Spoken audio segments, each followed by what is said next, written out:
Welcome back to Nerf Secret Revealed Aftersought. And now for today, I'd just like to point out, it's time to get a little stealthy.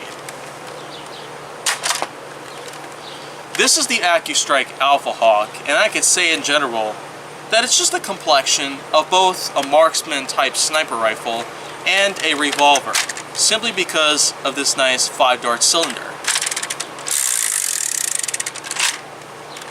But at the same time, I also feel like that in combination with two different things that pretty much are together at last, I'd just like to say for sure that the Alphahawk is quite a load of length from barrel to stock. I mean, look at this thing. This is pretty darn long for what it is. Although the longest blaster that I have right now is the Raptor Strike, which is also an AccuStrike blaster itself. So I will in fact get to that in a little while, but first, this is pretty much another part of its brethren.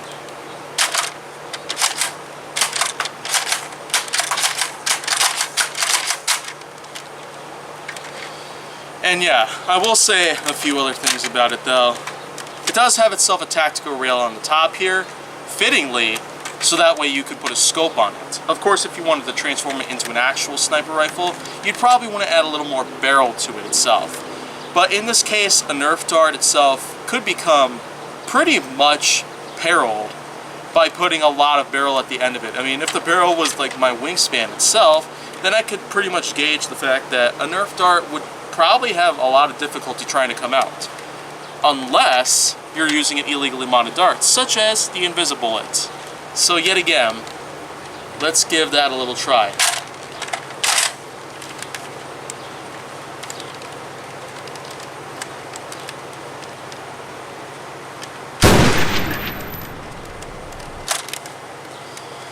Yeah, quite a strong rifle for what it is.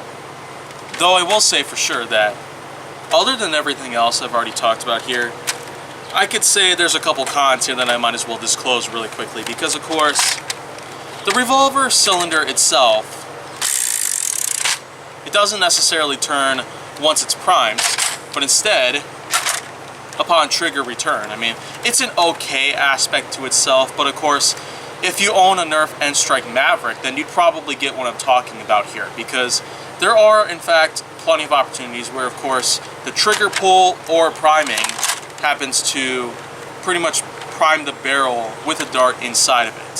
Similar to Smart AR systems itself. But of course, trigger return kind of makes it a bit sore on your knuckle. If you pretty much pull it together enough times,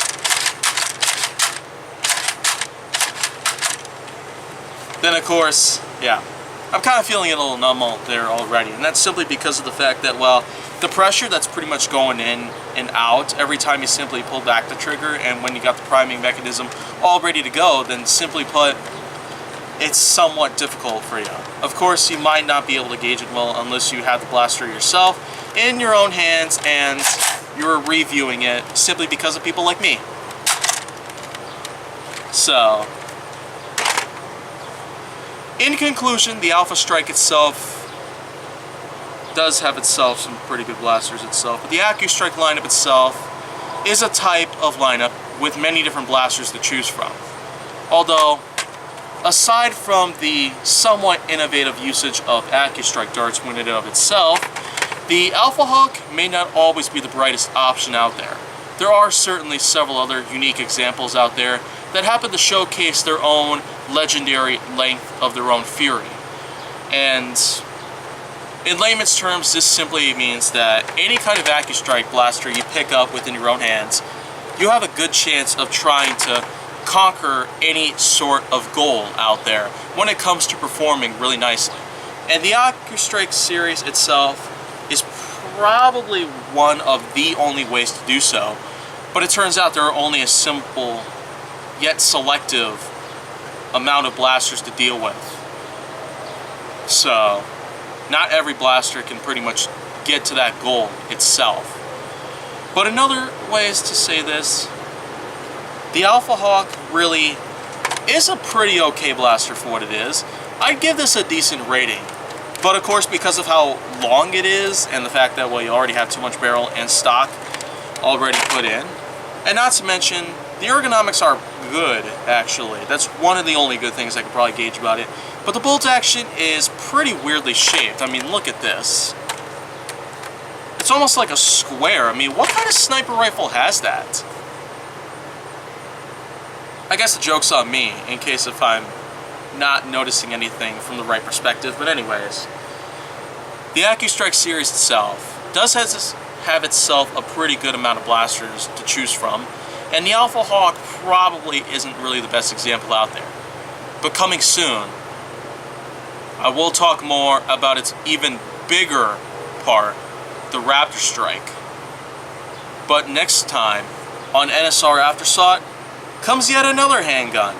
But of course, keeping up with the usage of revolver-based cylinders, let's just say we're going to have a fun time here with this one right here. A new generation revolver for anyone out there. But until then, I'm Jay Nowak, and if you want to see more, go down to my channel. Make sure that you like, subscribe, comment, follow me on social media, and stay on the Hollywood side.